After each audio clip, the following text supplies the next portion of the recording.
עומר, נראה לי שהגיע הזמן לסדרה נוספת. למי שלא מכיר, אני הולך בשם לידור, וזה מוקדש לכל מי שניסה להניע אותנו מהשיט הזה. עבודה טובה.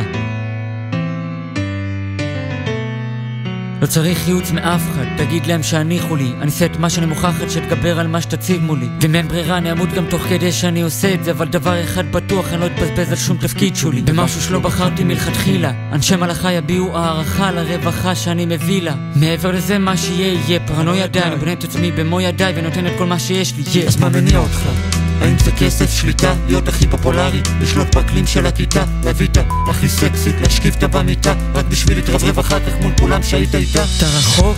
מאיפה אתה מביא את זה? אתה בכלל מסוגל להתמודד עם המציאות, משהו אמיתי ואקטואלי? להיות חזק בלי לדרוך על חלשים, יעני אבו עלי? רגע, אבל זה לא מה שאתה עושה ל-MCs על אינסטרומנטלים, אתה משך פתך מהז'אנר, אבל הליריקה שלך ידועה לי, שמצא ואם תמצא אוכל חינם זה יהיה ברוטלי, אני לא סתם אינדיבידואלי, עם יכולת אינטלקטואלית, ממש שהכתיבה שלי לא חמה, אם כבר היא לא קונבנציונלית. וואלה, כמעט קלת הבול, אבל כולם יכולים לקבל את זה, אל תבלבל את זה עם מוסר כפול. הבינוניות פה מתרחבת לנקודה שחוצה את הגבול, ואני רק נסה לזן את השיט הזה כמו ראסל גול, אז מה מניע אותי? אני אוהב את הראפ, ואני אף פעם לא אסתם מהכתיבה, תאמינו לא, זה שיח שעוד הייתי מנהל עם עצמי בחטיבה. והסביבה, לא שהיא לא הייתה גורם משפיע, אבל יותר בקטע של מה לא לעשות, אי אפשר להגיד שאני חי על פיה. כל מה שיוצא מפי, אתם מבינים, זאת תשוקה, לא סתם תעסוקה, אחרת איך תסבירו את הזמן שהושקע בכל משפט שהורכב ממילים ואמצעים פיגורטיביים פורצי דרך שהשאירו את הקרקע פה סדוקה. ויותר מכל זה שלי, כי אם תלך בשבילים של אחר כנראה שתיפול, אז בשבילי כוח הנאה אף פעם לא יהיה חומרי, הוא תלוי במישהו. אני עושה את זה כדי להיות שלב שמח בלב, וזה האישו. שאומרים לך לך תלמד זה נחמד אבל קשה להצליח בזה, ומה מצפים שמה שפשוט ישתכנע והניח לזה? כאילו אין שום חשיבות למה שאל הייתי מרגיש, העיקר שרצה את כולם מלבדים, הפלא שאני אדיש. לכו להזדיין. אם הייתי מתעלם מהסימנים שהעולם שדר לי והתחושות הפנימיות, אז מי אני?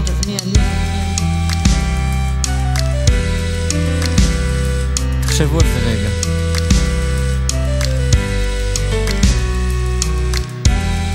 עומר, שיחקת אותה שוב. אני מוכן. נקודה למחשבה, יכולתי להיות גם פיזיקאי, אבל תגידו מה שווה דרך הזו עם הליריקאי, זו שחוקרת את הסיבה האמיתית לזה שאני כאן, ובכן אם ככה אז הקשבה, אמרתי מראש לידור השם. משפט לראווה, עכשיו למה נשמעו יראו, אני אפרט בהרחבה, איך הפכתי לכוח טבע, מה דפקין אקסיומה שבעוד 20 שנה מהיום אנשים יקבלו כמובן מאליו. כעת תבינו, שאני לא כמו שום דבר שהעולם חווה, אני איש פרטי, אבל משפטים אני כותב ביד רחבה, האנושות איבדה את זה. לא צריך להיות גאון כדי להבין שאת הענווה החליפו אגו, נקמנות וגאווה, היום צריכים להילחם כדי להרגיש מעט אחווה, את מעט היופי הטבעי שנשאר קוסמטיקה מסווה. וקשה לי להאמין שאנחנו ככה רק בגלל שהגורל קבע, רוחני בעולם כוחני, אני לא צריך את השאהבה להקליט מילים שיכולות להציץ פתילים, להעיר שבילים כמו נר לרגליים של צעיר בגילי שאיבד את התקווה. עברתי את כל מה שעברתי כדי לקבל את מה שעוד לא עברתי באהבה. הקרבה הייתה יותר פשוטה שהבנתי את הערך של השלווה, היום עושה ורק מה שעושה לי טוב. האכזבה הייתה אם הייתי מפסיק לכתוב, דמיינו יכול להיות הדבר הבא, אבל חיברו אותו לפני שהספיק בכלל לחצוב את הלהבה בנאומים שמסכמים יותר חיי אדם מטקס השכבה.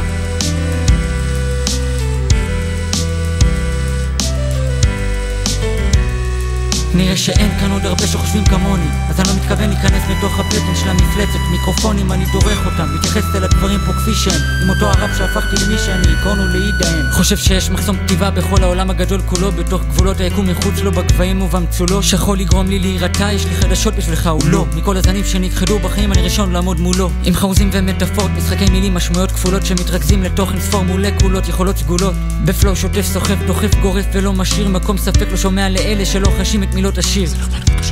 וכשלידור משיב, הדבר הכי טוב שאתה יכול לעשות הוא להקשיב, ולא מעניין אותי איך מפרשים את מה שאני כותב, נסה להגשים חלום שהרבה אנשים לא היו בכלל מעזים, כי מימוש עצמי ושקט נפשי הדברים הכי טובים שאפשר לאחל למישהו בעולם המזדיין הזה, במיוחד בחיים כאלה קשים, שהדרך היחידה באמת להשיג אותם היא להיות עצמך אמיתי למלאכה, ועם זה להרשים.